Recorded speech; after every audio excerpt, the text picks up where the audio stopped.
বাংলাদেশ সীমান্তে এসে গাছ ও ফসল কাটতে শুরু করে একদল ভারতীয় নাগরিক।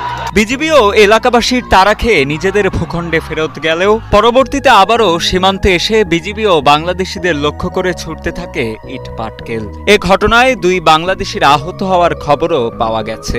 আমরা তো আপনি ভিডিওতে ছাড়েন জেনে দেশের মানুষ জেনে আছে অস্ত্র যা আছে ককটেল মকটেল যা আছে সব ব্যস্ত করেন। আমাকে একটা বিষয় যে আমরা কখনো বাংলাদেশের মাটিতে তারাকে ঢুকতে দেবো না। আমরা যতটুকু রক্ত দিয়ে আমার দেশ স্বাধীন করেছি, এই দেশকে আমরা কখনোই ব্যবহৃত দিতে পারবো না, ভারতকে আমরা দেবো না, 1 ইঞ্চি মাটিও আমরা ছেড়ে দেবো না। 18 জানুয়ারি চাঁপাইনবাবগঞ্জের শিবগঞ্জ উপজেলার চৌকা সীমান্তে গমকাটাকে কেন্দ্র করে উত্তেজনা থেকে ভারত ও বাংলাদেশের সীমান্তবাসীর মধ্যে শুরু হয় সংঘর্ষ।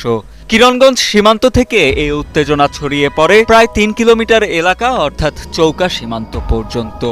উত্তেজনার এক পর্যায়ে বিজিবি ও বাংলাদেশি নাগরিকদের লক্ষ্য করে বোমা ও টিয়ার শেল ছড়ে ভারতীয় সীমান্তরক্ষী বাহিনী বিএসএফ। চৌকা সীমান্ত এলাকায় 177/1 পিলারের সামনে যে কোনো একটা ঘটনাস্থলে ভারতের পাবলিক বাংলাদেশের পাবলিক একটা জুট ঝামেলা লাগে। সে জুট ঝামেলাকে নিয়ে ভারতের পাবলিক বাংলাদেশে এসে বড়ে বাগান, আম গাছ, ফসল পানি সবকিছু নষ্ট করে দেয়। ভারতের বিএসএফ নিজের হাতে ইট পাটকেল গ্যাস বাংলাদেশের উপর নিরপেক্ষ করে। স্থানীয়রা জানান, বাংলাদেশের সীমান্তে ফসল ও গাছ নষ্ট করে ভারতীয়রা। চৌকা সীমান্ত এলাকায় প্রবেশ করে তারা অন্তত 30টি আম গাছ এবং শতাধিক বরই গাছ কেটে ফেলে। পরবর্তীতে বাংলাদেশিরা তাদের তাড়িয়ে দিলে সীমান্তে গিয়ে ইট পাটকেল ছুটতে থাকে তারা। সেই সাথে বোমা ও টিয়ার শেল নিক্ষেপ করে ভারতীয় সীমান্তরক্ষী বাহিনী বিএসএফ এর সদস্যরাও। এ ঘটনায় আহত হয়েছেন বিনোদপুর ইউনিয়নের ঘন্টলা বিশ্বনাথপুর গ্রামের জিয়ারুল ইসলামের ছেলে রনি এবং কালীগঞ্জ গ্রামের সিরাজুল ইসলামের ছেলে ফারুক।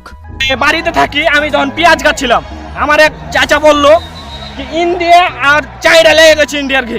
আমি করছি তাহলে তো বাচ্চা তো আমার দেশের কাজ যে আমার যে বিএনপি আমল এটাতে কাজে লাগে। আমার দেশ যদি রক্ষা করতে হবে আমার দেশে এসে দেখছি তো ওরা কিন্তু টিএসএল বোম গুলি কিন্তু বিজেপিতে সব কিছু চালাইছে। বিএসএফ ইটকুল টিএসএল সবই চালাইছে। আমাদের বিজেপির একজনের আঙুল ফেটে গেছে, একটা কাইতে লেছে, মানে 1 ইঞ্চির খন্ড লেগে আছে। পরের বাগানে মেলে গেলা গাছ কেটে ফেলে দিয়েছে, একজনের এটা একটা চোপ দিয়েছে, একজনের এটা একটা চোপ দিয়েছে। এ বিষয়ে border guard Bangladesh BGB Mahananda ব্যাটালিয়নের অধিনায়ক লেফটেন্যান্ট কর্নেল গোলাম কিবরিয়া জানান, সীমান্ত এলাকায় গাছ কাটতে দেখে ভারতীয়দের বাধা দেয় বিজিবি ও বাংলাদেশের সাধারণ মানুষ। এতে ভারতীয় সীমান্তরক্ষী বাহিনী বিএসএফ উত্তেজিত হয়ে গেলে শুরু হয় সংঘর্ষ। পরবর্তীতে ঘটনার দিন বিকেলেই দুদেশের অধিনায়ক পর্যায়ে পতাকা বৈঠক অনুষ্ঠিত হয়। সেই বৈঠকে এমন ঘটনার জন্য ক্ষমা চায় ভারতীয় সীমান্তরক্ষী বাহিনী বিএসএফ।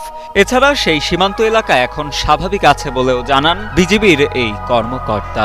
এখন পরিস্থিতি সীমান্তে জনগণ জড়ো হয়েছিল, কেউ নাই, আমরা বিজিবি তো হল আমরা রিকোয়েস্ট করেছি ভারতীয় জনগণ যারা এখন লাইনে আসছিল ওদেরকে সরে যাওয়ার জন্য, ওরা সরাই নিচ্ছে। তারপর ওখানে বিএসএফ অতিরিক্ত জনবল ছিল, জনবলও ওরা সরাই নিচ্ছে। ওরা দুইটা করছে আর ওরা রিকোয়েস্ট করেছে আমাদের জনগণ সরাই নেওয়ার দেরি হইলেও আমরা সংবাদ 6টার মধ্যে বাংলাদেশ জনগণকে সরাই দিচ্ছে।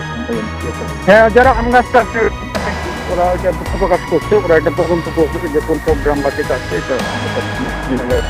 উল্লেখ্য, এর আগেও গত 5 জানুয়ারি বাংলাদেশের সীমান্তে ভারতের কাঁটাতারের বেড়া নির্মাণকে কেন্দ্র করে সীমান্তে দেখা দিয়েছিল উত্তেজনা। পরবর্তীতে 8 জানুয়ারি দুদেশের অধিনায়ক ও সেক্টর কমান্ডার পর্যায়ে পতাকা বৈঠকের পর স্বাভাবিক হয় পরিস্থিতি।